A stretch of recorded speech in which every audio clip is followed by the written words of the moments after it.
ചൂരൽമലയിൽ നിന്നുള്ള ദൃശ്യമാണ് കാണുന്നത്. ആശങ്കപ്പെടുത്തുന്ന ഒരു കാര്യം, ദുരന്തഭൂമിയിൽ ഇടവിട്ട് കനത്ത മഴ പെയ്യുന്നു എന്നുള്ളതാണ്. ഇടയ്ക്ക് സൈന്യത്തിന്റെ ബെയിലിപ്പാലം നിർമ്മാണം പോലും തടസ്സപ്പെട്ടിരുന്നു, താൽക്കാലിക പാലം മുങ്ങിയിരുന്നു. പക്ഷേ ഇപ്പോഴും അതിനെയെല്ലാം അതിജീവിച്ചുകൊണ്ട് പ്രവർത്തനങ്ങൾ അവിടെ മുന്നോട്ട് പോകുന്നു എന്നുള്ളതാണ്. കണ്ണാടിപ്പുഴയിൽ മലവെള്ളപ്പാച്ചിലുണ്ടായതോടെ സൈന്യം ഉണ്ടാക്കിയ താൽക്കാലിക പാലം മുങ്ങിപ്പോയിരുന്നു. ഫെലിക്സും എം കമലും അവിടെ നിന്ന് വിവരങ്ങളുമായി ചേരുന്നുണ്ട്. ആദ്യം ഫെലിക്സിലേക്ക് പോകാം. ഫെലിക്സ്, ഈ പറഞ്ഞതുപോലെ തന്നെ ഇടയ്ക്ക് മുണ്ടക്കൈ ഒറ്റപ്പെട്ടു പോകുന്ന ഒരു സാഹചര്യം ഉണ്ടായിരുന്നു. കനത്ത മഴ വെല്ലുവിളിയായി നിൽക്കുന്നുണ്ട് എങ്കിൽ പോലും പാലം നിർമ്മാണം ഇപ്പോൾ മുന്നിലേക്ക് കൊണ്ടുപോവുകയാണ്. എങ്ങനെയാണ് അവിടെ ഇപ്പോൾ കാര്യങ്ങൾ കൃത്യമായി കൊണ്ടുപോകുന്നത്? സൈന്യം എന്താണ് അറിയിക്കുന്നത്? ദുഷ്കരമാണോ കാര്യങ്ങൾ?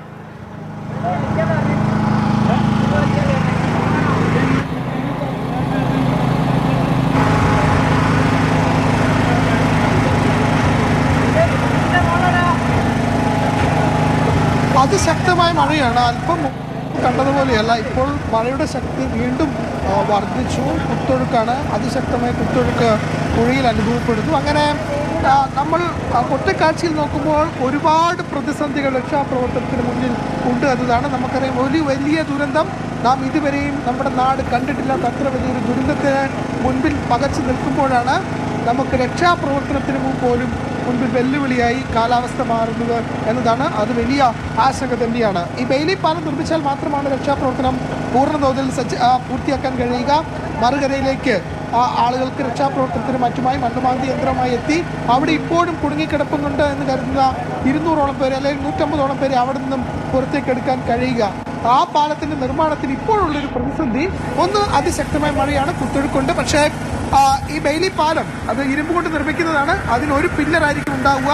ആ പില്ലർ ഏതാണ്ട് കരയുടെ സമീപത്തായി സ്ഥാപിച്ചു കഴിഞ്ഞു. ഇനിയിപ്പോൾ വലിയ വെല്ലുവിളി ഇല്ല എന്നതാണ് സൈന്യം വ്യക്തമാക്കുന്നത്. ഇനിയിപ്പോൾ എത്ര വലിയ വെല്ലുവിളി ഈ പാല നിർമ്മാണത്തിന് മുൻപിലുണ്ടെങ്കിലും അതിനെയൊക്കെ അതിജീവിച്ച് മുന്നോട്ട് പോകുമെന്ന് സൈന്യം പ്രത്യാശ പ്രകടിപ്പിക്കുകയും ചെയ്യുന്നുണ്ട്. അതിൽ അതിശക്തമായ കുത്തൊഴുക്കാണ്. നമ്മൾ ഒരു 10 മിനിറ്റ് മുൻപ് കണ്ടതിനേക്കാൾ കൂടുതൽ അതിശക്തമായി ജലനിരപ്പ് ഈ പുഴയിൽ ഉയരുന്നു എന്നതാണ്. അത് ആശങ്ക നൽകുന്ന കാര്യം തന്നെ. മറുകരയിലേക്ക് നമുക്ക് നോക്കുമ്പോൾ ആ കുത്തൊഴുക്ക് പുഴയിൽ കാണാനും കഴിയുന്നുണ്ട്. ബെയിലി പാലത്തിന്റെ നിർമ്മാണം ഇപ്പോൾ പുനരാരംഭിച്ചിട്ടുണ്ട്. അല്പം ഒരു താൽക്കാലികമായി നിർത്തി എന്ന് പറയുമ്പോഴും പിന്നീട് പൂർണ്ണ തോതിൽ തന്നെ പുനരാരംഭിക്കാൻ കഴിഞ്ഞു എന്നതാണ്. വലിയ രീതിയിൽ തന്നെ നിർമ്മാണം മുന്നോട്ട് കൊണ്ടുപോകുന്നു. ഒരുപക്ഷെ നാളെ രാവിലെയോടുകൂടി പാലം പൂർണ്ണമായും ഗതാഗത യോഗ്യമാക്കാൻ കഴിയുമെന്നതാണ് അവർ നൽകുന്ന ഒരു പ്രതീക്ഷ. ഏതായാലും അത് തന്നെ വലിയ ആശ്വാസം നൽകുന്നത് തന്നെയാണ്. അതേസമയം മഴ ശക്തമായതോടുകൂടി ഈ പറയുന്ന ചുരൽമലയിൽ അപ്പുറത്തേക്ക് വലിയ നമുക്കറിയാം ഒരു പുഴയാണ്. ആ പാലമാണ് ഉരുൾപൊട്ടലിൽ ഇല്ലാതായി പോയത്. ആ പാലത്തിനപ്പുറത്തേക്ക് കരയിലേക്ക് ആളുകൾക്ക് കടക്കാൻ കഴിയാത്ത ഒരു സ്ഥിതി ഇപ്പോൾ നിലനിൽക്കുന്നതാണ്. ഒരു ചെറിയ പാലം, ഒരു നടപ്പാല മാത്രമായിരുന്നു. അതായത് തടിക്കഷ്ണം കൊണ്ട് സൈന്യം നിർമ്മിച്ച അതായത് ഉരുൾപൊട്ടലിന്റെ അന്നേ ദിവസം തന്നെയാണ് സൈന്യം ഇങ്ങനൊരു നടപ്പാലം നിർമ്മിക്കുന്നത്. ആ പാലം ജലനിരപ്പ് പുഴയിൽ ഉയർന്നതോടുകൂടി തന്നെ ആ പാലം അതുപോലെ തന്നെ മുങ്ങിപ്പോയി എന്നതാണ്. അതുകൊണ്ട് മറുകരയിലേക്ക് ആളുകൾക്ക് പോകാൻ കഴിയാത്തൊരു സ്ഥിതിക്ക് ശേഷം മറുകരയിലുള്ള ആളുകൾക്ക് ചൂരൽമലയിലേക്ക് എത്താൻ കഴിയാത്തൊരു സ്ഥിതി ഉണ്ടായിരുന്നു. പിന്നീട് ആദ്യം മറുകരയിലുള്ള സൈന്യം തന്നെ ഈ രക്ഷാപ്രവർത്തനത്തിന് നേതൃത്വം നൽകുന്നതാണ്. അവർ വടം കെട്ടി ആ വടം അവർ തന്നെ പിടിച്ച് ആളുകളെ അവിടെ ഈ പറയുന്ന രക്ഷാപ്രവർത്തനമായി പോയവരുണ്ട്, മാധ്യമ പ്രവർത്തകരുണ്ട്, പോലീസുകാരുണ്ട്, സന്നദ്ധ പ്രവർത്തനത്തിന് പോയ ആളുകളുണ്ട്, അവിടെയുള്ള നാട്ടുകാരുണ്ട്. അങ്ങനെയുള്ള എല്ലാ ആളുകളെയും ഒരു വലിയ നിരയാണ്.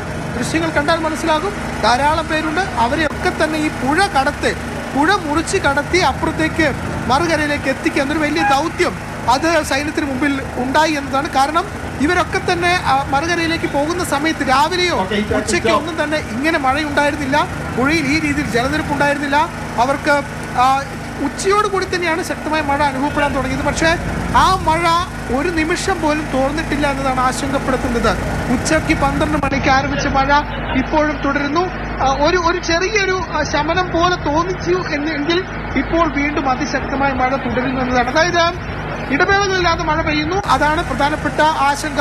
വയനാട് പോലൊരു ജില്ലയെ സംബന്ധിച്ചിടത്തോളം അതൊരു വലിയ ഉരുൾപൊട്ടലായി ഒരു തവണ മാറി ഇപ്പോൾ വീണ്ടും അതൊരു ആശങ്കയായി ആളുകൾക്ക് മുമ്പിലേക്കുണ്ട്. ഏതായാലും ഏറ്റവും ആശ്വാസകരം മറുകരയിലുള്ള ആളുകളെ ഇപ്പോൾ സൈന്യത്തിന്റെ സഹായത്തോടു കൂടി തന്നെ ചുരൽമലയിലേക്ക് എത്തിക്കാൻ കഴിഞ്ഞു എന്നതാണ്. പക്ഷേ ഇനിയും ആളുകളുണ്ട്, അവരെ ഓരോരുത്തരെയായി ഈ പാലത്തിലൂടെ ഇപ്പുറത്തേക്ക് എത്തിക്കുന്നു. അതേസമയം ഇവിടുന്നും ആ മറുകരയിലേക്കുള്ള ബെയിലി പാലത്തിന്റെ നിർമ്മാണം അത് നേരത്തെ അല്പം നിർത്തിവെച്ചെങ്കിൽ ഇപ്പോൾ അങ്ങനെയല്ല, ദ്രുതഗതിയിൽ തന്നെ മുന്നോട്ട് പോകുന്നു എന്നാണ് തീർച്ചയായും പാലം നിർമ്മാണം മുന്നിലേക്ക് പോവുകയാണ്.